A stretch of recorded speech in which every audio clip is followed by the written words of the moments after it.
Assalamu alaikum. Bonjour à toutes et à tous. On continue sur notre lancée avec cette nouvelle vidéo. On essaie de tenir notre rythme d'une vidéo hebdomadaire et j'espère que ça vous fait plaisir d'avoir du contenu régulièrement. Comme à chaque fois, si vous avez des questions à la suite de cette vidéo ou des sujets que vous souhaiteriez voir abordés, n'hésitez pas à les poser en commentaire. Et si vous n'êtes pas encore abonné, sachez que nous suivre permet d'aider la chaîne à être référencée et également à ne pas rater les prochaines vidéos. Aujourd'hui, je vais vous lister 6 conseils qui vous permettront d'améliorer votre séjour au Maroc et également de ne pas vous faire arnaquer dans certains cas. Le premier conseil est l'art de négociation. Il est connu qu'au Maroc, la négociation est de mise, mais je vais vous donner quelques éléments qui vous aideront à obtenir le meilleur prix. Cela est valable notamment au souk, où vous serez obligé de négocier chaque produit, et comme le disent certains vendeurs, la négociation est comme une conversation entre amis. Le premier conseil que je peux vous donner est de ne jamais montrer votre engouement pour un article, et ce, même si c'est le tapis que vous recherchez depuis 10 ans. Essayez de rester de marbre, ou en tout cas d'avoir le moins d'émotions visibles. Si un vendeur voit que vous êtes en extase devant un produit, il saura que vous le voulez coûte que coûte et augmentera davantage son prix initial, ou du moins sera plus difficile à négocier. Ensuite, il est d'usage de donner un tiers du prix qu'on vous aura proposé. Cela peut faire rire le vendeur, mais au moins il vous respectera et ce sera une excellente base de négociation.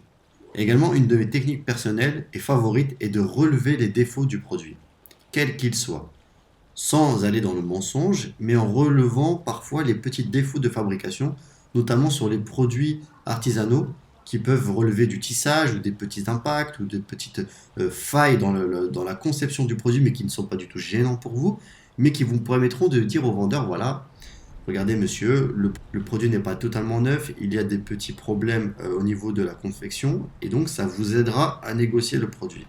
Enfin, il ne faut pas hésiter à faire mine de partir lorsque le vendeur ne veut faire absolument aucun effort.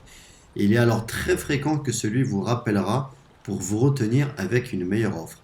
Si jamais il ne le fait pas, c'est que vous aviez trop de différence sur le prix de négociation, et dans ce cas-là, ça vous fera gagner du temps. Les chauffeurs de taxi. Même si cela peut rentrer dans l'art de négociation, les chauffeurs de taxi sont encore une fois un cas à part. Si vous êtes amené à prendre un taxi au Maroc, veillez à toujours demander le prix du voyage avant de monter. Surtout quand vous ne connaissez pas la distance avec le lieu de destination, ou en tout cas c'est la première fois que vous prenez le taxi pour aller à cet endroit-là. N'attendez jamais d'arriver, vous risquez d'avoir une mauvaise surprise. Et lorsque le taxi possède un compteur, veillez à ce qu'il soit toujours réinitialisé quand vous montez dedans. De mémoire, le taxi a le compteur qui débute à 3 dirhams lorsque vous montez, si je ne me trompe pas, et il est un peu plus élevé, peut-être à 4 dirhams en tarif de nuit. L'eau du robinet. Ce point-là est très important au Maroc, puisque j'ai connu beaucoup de personnes qui ont eu des soucis, je ne sais pas si je peux dire gastriques, mais en tout cas au niveau de l'estomac, qui, lorsqu'ils ont bu l'eau du robinet pendant plusieurs jours, voire plusieurs semaines. Même si vous vivez dans une grande ville au Maroc, ne buvez pas l'eau du robinet qui peut être très mauvaise pour vous. Favorisez l'eau en bouteille ou alors vous pouvez également installer un mécanisme de filtre dans votre arrivée d'eau et encore, il est parfois préférable sur le long terme de boire de l'eau en bouteille. Et quant à l'eau en bouteille, je vous déconseille les marques Bahia et Ciel, qui ne sont pas de l'eau de source, mais de l'eau de table, donc équivalent à de l'eau du robinet filtrée. Je vais vous montrer un tableau résumant la teneur en minéraux et vous verrez que Ciel et Bahia sont les derniers de la classe.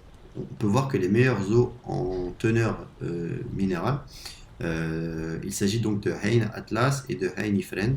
Et on peut voir également que la bouteille Sidi Ali, qui est la bouteille d'eau, la marque la plus connue au Maroc, et auquel on pourrait croire qu'elle est l'eau la plus de meilleure qualité, qui n'est pas forcément, qui ne remplit pas les meilleures notes sur chaque minéral. Donc vraiment, c'est important de savoir ça. Conseil boucherie. Si vous allez à la boucherie, n'achetez jamais de la viande hachée qui est déjà prête sur le plan de travail. Demandez toujours au boucher à hacher la viande devant vous. Et si le boucher refuse, allez voir un autre boucher sans état d'âme. Ne prenez absolument aucun risque avec la viande hachée.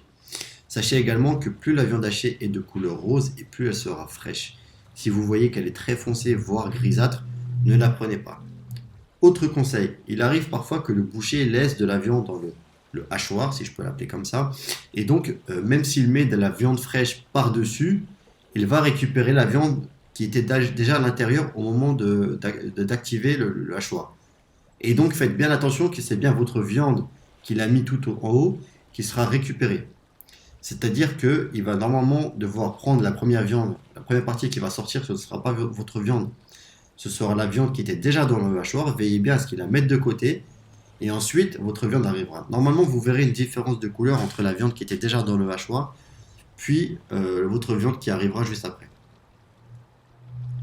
Enfin, même si je dis régulièrement que le Maroc est un pays où la deuxième langue non officielle est le français, il est très important de connaître certains mots en arabe, en Darija au Maroc. Si vous ne parlez pas du tout arabe, donc là je vous ai mis un petit tableau, mais il y a encore pas mal d'autres mots à connaître. Mais par exemple, comment allez-vous pour commencer une conversation avec un vendeur? Voilà, vous dites la baisse, c'est assez simple, c'est assez facile à retenir, et puis ça met un peu le vendeur dans de bonnes dispositions. S'il vous plaît, quand vous demandez quelque chose, donc afek. Merci, vous pouvez dire shukran. C'est combien, ça c'est très important à connaître également. Bchal. Il n'y a pas de problème, vous pouvez dire Makan Mouchkil quand par exemple le vendeur ne veut pas se mettre d'accord avec votre prix, vous lui dites Makan Mouchkil et Pslama et vous partez. Et puis oui, non, y est, là. Donc c'est des mots vraiment très très faciles que vous allez employer tous les jours, tous les jours, tous les jours. Donc c'est des mots vraiment, c'est assez banal, mais il faut les connaître, ça vous simplifiera vos échanges. Les pourboires au Maroc. Selon les pays, le pourboire peut avoir une différence d'interprétation notable. Par exemple, au Japon, le pourboire sera reçu comme une insulte pour le serveur japonais, par exemple, alors qu'aux États-Unis, il est obligatoire. Au Maroc, ce n'est pas obligatoire, mais c'est tout de même vivement recommandé. Et un peu le cas spécifique du Maroc, ça ne concerne pas uniquement la restauration. En effet, malheureusement, la plupart des acteurs locaux, éboueurs, toilettes publiques, les gardiens de quartier, les personnes qui ramassent les déchets dans la rue, sont très mal payés par les collectivités locales, et donc il est d'usage que les habitants les soutiennent par quelques dirhams, ou même parfois par un repas, notamment le vendredi, pour la prière du vendredi.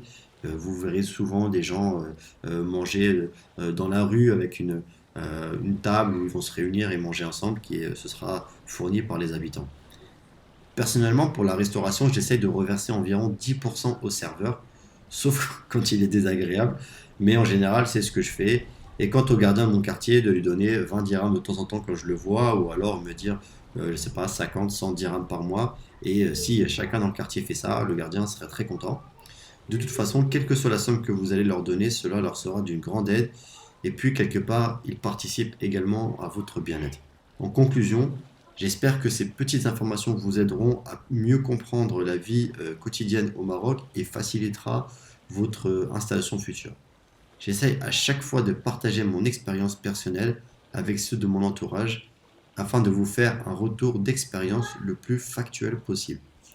Si vous aimez le contenu de cette chaîne, laissez un petit like, abonnez-vous pour ne pas rater les prochaines vidéos. Je vous dis à très bientôt, Inch'Allah. Assalamu alaikum et passez une excellente journée.